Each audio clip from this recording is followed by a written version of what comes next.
0. That's the number of Indiana Fever players competing in this weekend's WNBA three-point contest. 0. From the team that led the entire league in three-point shooting all season long. Somewhere in a league office, somebody looked at the hottest storyline in the history of women's basketball and decided to leave it sitting on the table. Stick around, because by the end of this video you're going to understand exactly how deep this goes, and exactly why so many fans are calling this the most embarrassing self-inflicted wound of the WNBA's biggest year ever. But here's the part nobody's talking about yet. There isn't just one player who got snubbed here. There's a pattern. A pattern that stretches from a 43.7% shooter who became a national name, to a rookie phenom who said no before anyone could even say no to her, to a former champion who claims she was never even asked. And when you line up every single decision the league made this week, side by side, a much bigger story starts to take shape, one about who the WNBA wants to be famous, and who it doesn't. Stay with me until the end, because the final piece of this puzzle is the one that's going to make you angriest. Before we get into it, if you're new here, hit subscribe now so you don't miss how this story ends, because trust me, it keeps getting messier. The announcement that broke the internet. Let's start with what actually happened. Earlier this week, the WNBA announced the 6-player field for Friday night's three-point contest at All-Star Weekend in Chicago. The lineup: Dallas Wings rookie Azzi Fudd, Portland Fire forward Bridget Carleton, Seattle Storm guard Natisha Heedman, Atlanta Dream guard Ryan Howard, Toronto Tempo guard Marina Mabrey, and Golden State Valkyries forward Janelle Salon. Take a second and read that list again. 6 talented shooters, no doubt. But if you are a casual fan, someone who only started paying attention to the WNBA because of the historic ratings surge this season, because of the sold-out arenas, because your social media feed was suddenly flooded with highlight clips, you're looking at that list and asking one simple question: who are these people? And that's not a slight against any of those 6 players. It's a question about strategy. Because the league just wrapped its biggest growth season in history, and when it came time to build the one event specifically designed to hook casual viewers, it built a lineup that mostly only hardcore fans would recognize. The name that wasn't there. Now here's where it gets personal. Because the player missing from that list isn't just some snub. It's arguably the biggest omission in All-Star Weekend history, at least by attention and reach. Sophie Cunningham. Cunningham is putting up a career-high three-point percentage this season, an eye-popping 43.7%, ranking among the very best shooters in the entire league.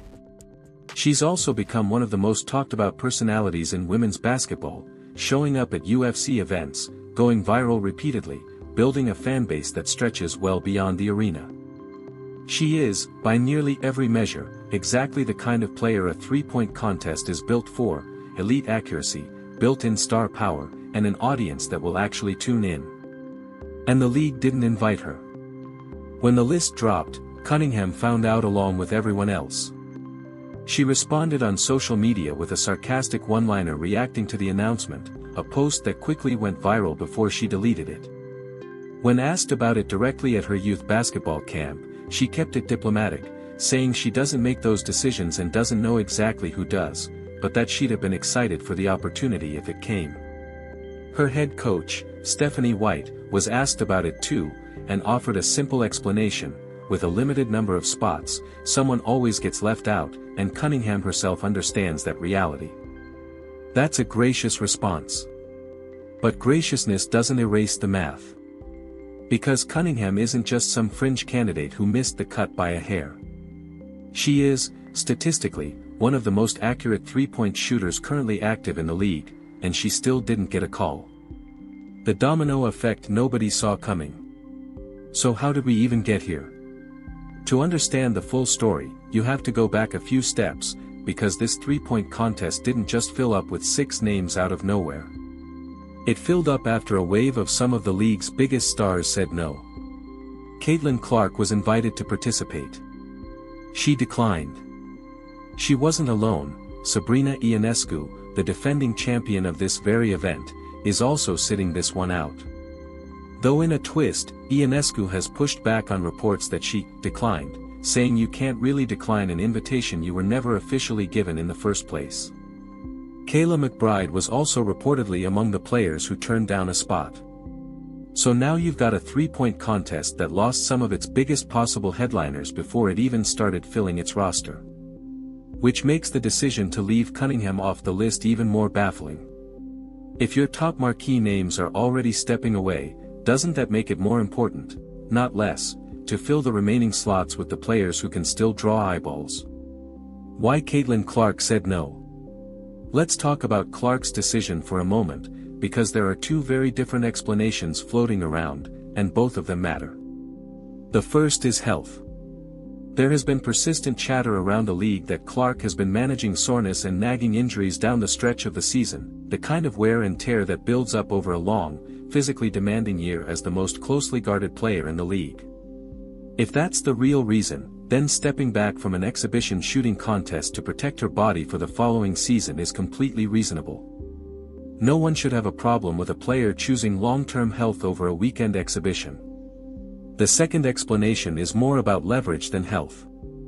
Clark has spent this entire historic season as the centerpiece of the league's growth, and along the way she's absorbed hard fouls, pointed criticism from veteran players, and slow, grudging acknowledgement of just how much she's driving attention and revenue. From that lens, sitting out an optional showcase event isn't about her body at all, it's a quiet statement.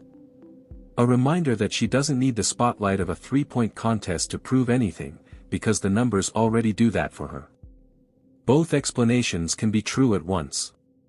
And either way, the league now has to answer for a three-point contest that's missing several of its most bankable names, through no fault of its own in Clark's case, but very much through its own choices when it comes to Cunningham.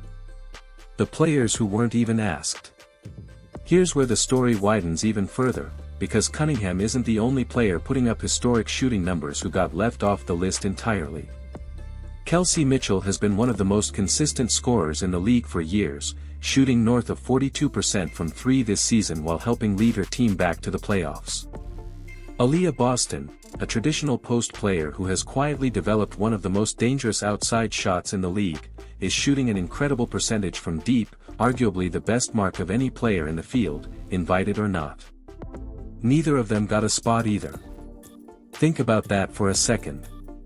You have two players putting up shooting numbers that rival or exceed almost everyone chosen for the contest, and neither one received an invitation. Not a decline.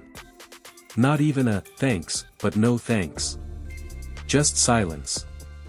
That's the part of this story that stings the most, because it's not really about star power at that point, it's about merit. These are two players who earned their numbers over an entire 82-plus game season, and the league's showcase event for outside shooting somehow found room for lower shooting percentages instead. What the league is actually losing here. So let's zoom out, because this isn't really about one shooting contest. It's about a much bigger tension the WNBA has been wrestling with all season. This past year has been, by every measure, the most successful in league history. Attendance records fell. Television ratings soared. Merchandise sales exploded.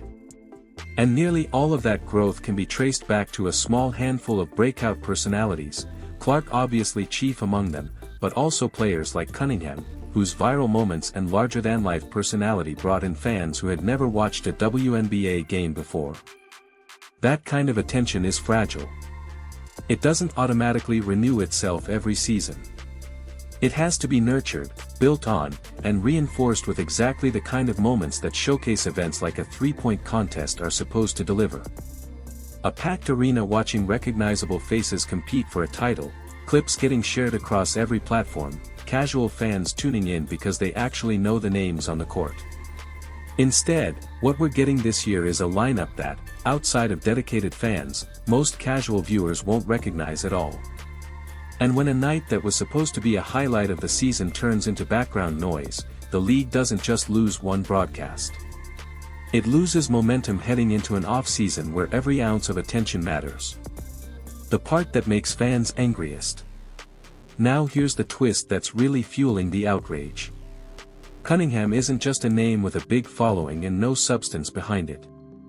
She checks literally every box you'd want in a three-point contest participant: elite accuracy, proven consistency across the season, genuine star power, and a personality that thrives in exactly this kind of spotlight moment. She's not a compromise pick between entertaining and good. She's both. And that's exactly why so many people are struggling to understand the decision. If this were purely about accuracy, she'd be in. If it were purely about who draws eyeballs, she'd be in.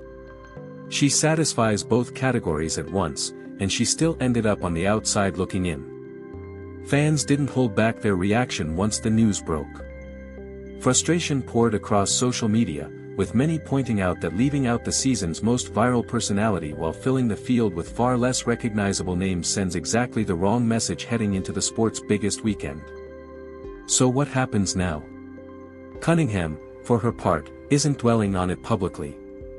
She said she plans to still be in Chicago this weekend to support her Fever teammates who did make the All-Star roster, and that she's looking forward to using the break to recharge, even joking about spending part of the weekend relaxing on a boat instead of worrying about a contest she wasn't picked for. It's a mature, low-drama response to a decision that a lot of fans think was anything but fair. But the bigger question hanging over all of this isn't really about Cunningham's mood.